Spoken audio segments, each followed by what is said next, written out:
Buenas tardes. En este vídeo voy a hablarles del sintagma nominal criollos reyoyos y del origen del término criollo. Me llamo Ana Mancera, soy catedrática de lengua española en la Universidad de Sevilla. En la actualidad, junto a la doctora Eva Bravo, colaboro en estos dos proyectos de investigación que tienen aquí, en los que estamos analizando los procesos de insurrección que tuvieron lugar en Cuba en la segunda mitad del siglo XIX. En estos procesos de insurrección desempeñaron un papel trascendente los criollos. El término criollo aparece ya en el tomo segundo del Diccionario de Autoridades, redactado en 1729. Aquí se define este lema como referente a el que nace en Indias de padres españoles o de otra nación que no sean indios. Es voz inventada de los españoles conquistadores de las Indias y comunicada por ellos en España. Esta obra constituye el primer repertorio lexicográfico del español y fue concebida pensando que una lengua necesita contar con una norma culta sustentada en el uso de los mejores escritores que han tratado la lengua española con la mayor propiedad y elegancia, como se afirma en su prólogo. Entre las autoridades, es decir, entre los escritores que se citan en la definición de criollo, se encuentra el padre José de Acosta, quien ya en 1590, en su Historia Natural y Moral de las Indias, escribe: esta fruta, decían algunos criollos, como allá llaman a los nacidos de españoles en Indias, que excedía a todas las frutas de España. Como nada más se dice en el diccionario de autoridades, la curiosidad puede llevarnos a querer consultar este texto de José de Acosta para saber cuál era esta fruta que excedía todas las frutas de España. Al parecer se trataba de los zapotes o chicozapotes, que, como sostiene en esta obra, algunos encarecedores de cosas de India dijeron que había una fruta que era carne de membrillo y otra que era manjar blanco, porque les pareció el sabor digno de estos nombres. La carne de membrillo o mermelada, si no estoy mal en el cuento, eran los que llaman zapotes o chicos zapotes, que son de comida muy dulce y la color tira a la de conserva de membrillo. Esta fruta, decían algunos criollos, como allá llaman a los nacidos de españoles en India, que cedían a todas las frutas de España. A mí no me lo parece. De gustos dicen que no hay que disputar y aunque lo hubiera, no es digna disputa para escribir. Por otra parte, para dar cuenta del uso de la voz criollo, el diccionario de autoridades también recoge estos versos del viaje al Parnaso de Miguel de Cervantes. Descuadernó, desencajó, deshizo del opuesto escuadrón 14 hileras, dos criollos mató, hirió a un mestizo. En la primera edición del Diccionario de la Lengua Española, que data de 1780, se afirma que criollo es el hijo de padres europeos nacido en América. Existe, por tanto, una diferencia sustancial respecto a la definición del término en el Diccionario de Autoridades, donde, recordemos, criollo era el descendiente de españoles. En cambio, en este otro diccionario posterior se emplea el gentilicio europeos.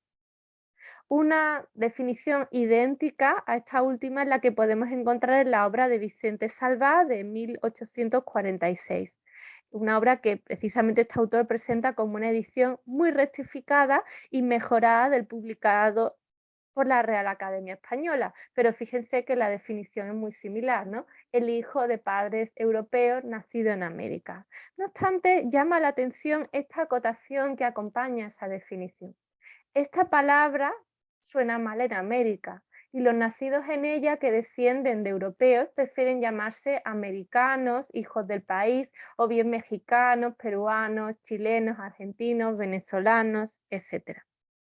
Lógicamente, el gentilicio con el que se identifica a la población insular no aparece recogido aquí, ya que en 1846 no podía hablarse aún de nacionalidad cubana, como ya he explicado en otro de estos vídeos.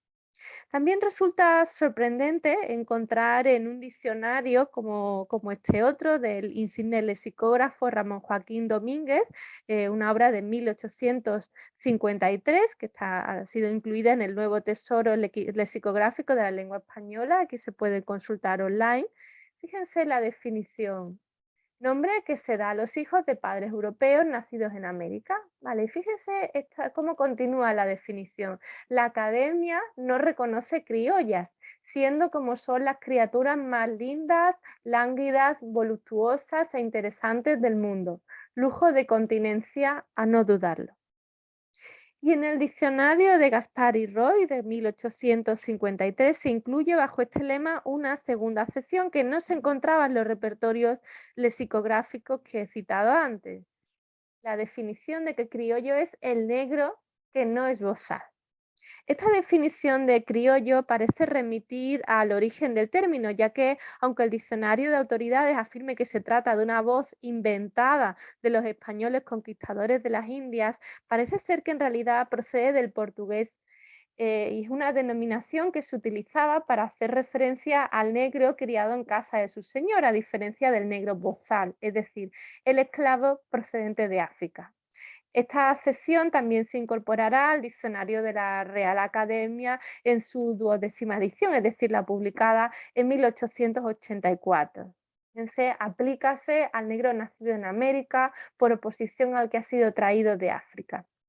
Resulta interesante la apreciación que hace José Antonio Piquera de que no deja de ser sintomático que esta edición del diccionario académico extienda la naturaleza del criollo al afrocubano 4 años después de haberse dictado la ley de abolición de la esclavitud para aquella isla. Y es que, a pesar de su origen, desde finales del siglo XVIII, el adjetivo criollo, que también se utiliza como sustantivo, se venía utilizando fundamentalmente para hacer referencia a los españoles americanos, es decir, a los nacidos en las islas, pero de padres españoles y, por lo tanto, de raza blanca. Los propios miembros de este grupo social son los que prefieren utilizar tal término para diferenciarse de los españoles peninsulares, ya que se sienten orgullosos de su arraigo, de sus hábitos, sus costumbres y su manera de ser. Esto también guarda relación con el esfuerzo que desde la Constitución de 1812 realizaron las distintas comunidades americanas por reforzar su propia identidad, presentándose como minorías coloniales dominadas por la metrópoli, es decir, por España, al tiempo que trataban de hacer valer sus derechos. España ni nos conoce, ni nos quiere, ni se acuerda de nosotros, sino para desangrarnos y consumirnos, se lamentaba el periodista cubano José Antonio Saco. Entonces se popularizaron los sintagmas nominales criollo novohispano, criollo criteño, criollo dominicano, etc.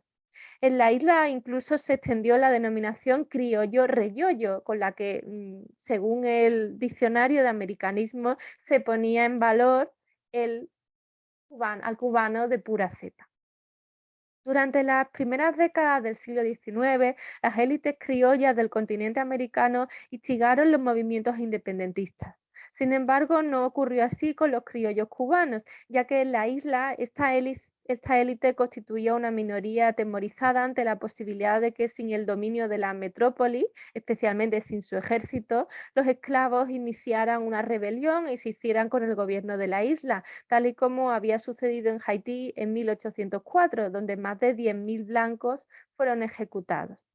De ahí la peculiaridad del colonialismo en Cuba, sustentado en la contradicción que implicaba que los criollos se esforzaran por reivindicar sus derechos ante España, pero al mismo tiempo buscaran su protección y evitaran a toda costa que los afrocubanos pudieran reclamar sus propios derechos, por ejemplo, la igualdad civil, que acabaría conduciendo a la abolición de la esclavitud. Y es que el talón de Aquiles de la oligarquía criolla era la esclavitud. Este había sido su principal sistema de enriquecimiento y acabaría siendo también la causa de su pérdida de influencia. Como explica Manuel Espadas, la élite social cubana la conformaban por una parte las antiguas familias de tradición cubana cuyos antepasados se remontaban a los siglos XVII y XVIII. En el pasado habían acumulado todo el poder en la isla y continuaban siendo poseedoras de haciendas con multitud de esclavos donde se cultivaba la caña de azúcar. No obstante, sus métodos de cultivo se encontraban pasados de moda y carecían de los recursos apropiados para la comercialización de este producto. De ahí su declive progresivo. Eran la aristocracia del azúcar, protagonistas de la vida económica y social de la isla desde 1850 hasta 1880. Sin embargo, a partir de esta época, algunos de ellos fallecieron y otros emigraron para no tener que hacer frente a las consecuencias de la Guerra de los 10 años y a la Guerra Chiquita, pero la mayoría de ellos vio mermar su patrimonio con la abolición de la esclavitud. Fue el fin del viejo patrio colonial, como lo llamaba Francisco Figueras. Por otra parte, en el último tercio del siglo XIX fue surgiendo un segundo grupo social compuesto por nuevos hacendados, comerciantes y traficantes de esclavos, tanto de origen criollo como peninsular.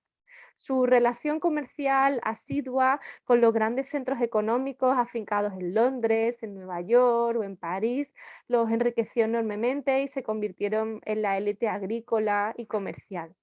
Esta élite colonial mantenía una vinculación especial con la metrópoli, lo que les permitía participar activamente en la administración de la isla en virtud de sus buenas relaciones con el capitán general de turno y de su integración en las clases dominantes españolas. Este fue el caso, por ejemplo, de Antonio López, al que al rey Alfonso XII concedió el título de Marqués de Comillas y que entre 1881 y 1883 ejerció el cargo de senador en las Cortes Españolas, o el de Julián de Zulueta, primer marqués de Álava, senador por la provincia de Álava y diputado por la circunscripción de La Habana. Tras la Guerra de los 10 años, la zona oriental de la isla se encontraba completamente devastada. En cambio, las regiones occidentales apenas habían visto alterada su capacidad productiva de tabaco y caña de azúcar. Sin embargo, el fin de la abolición, el fin de la esclavitud, perdón, experimentó un impulso decisivo a raíz de la Paz del Zanjón y de la Ley de Abolición de 1880 para consumarse con la abrogación del patronato en 1886. Según Eva Bravo, antes de 1781 suele ser el pueblo el que se subleva, mientras que la oligarquía criolla se solidariza, pero no encabeza las protestas. Tras la guerra chiquita, son los criollos cultos los que toman la iniciativa, poniéndose al frente de los levantamientos. Sin esclavos, los oligarcas dejaron de sentir temor ante la posibilidad de rebelión de la población negra y, por tanto, dejaron de necesitar la protección de la metrópoli. ¿Por qué seguir entonces subordinados a los españoles? ¿Por qué continuar costeando sus guerras? ¿Por qué permanecer sujetos a su dominación? Era preciso una guerra necesaria, como la denominaba José Martí, como llamaba José Martí a la que luego sería conocida como la Guerra de Cuba. Era necesario una guerra necesaria para que la isla siempre fiel dejara de serlo. Muchas gracias por su atención.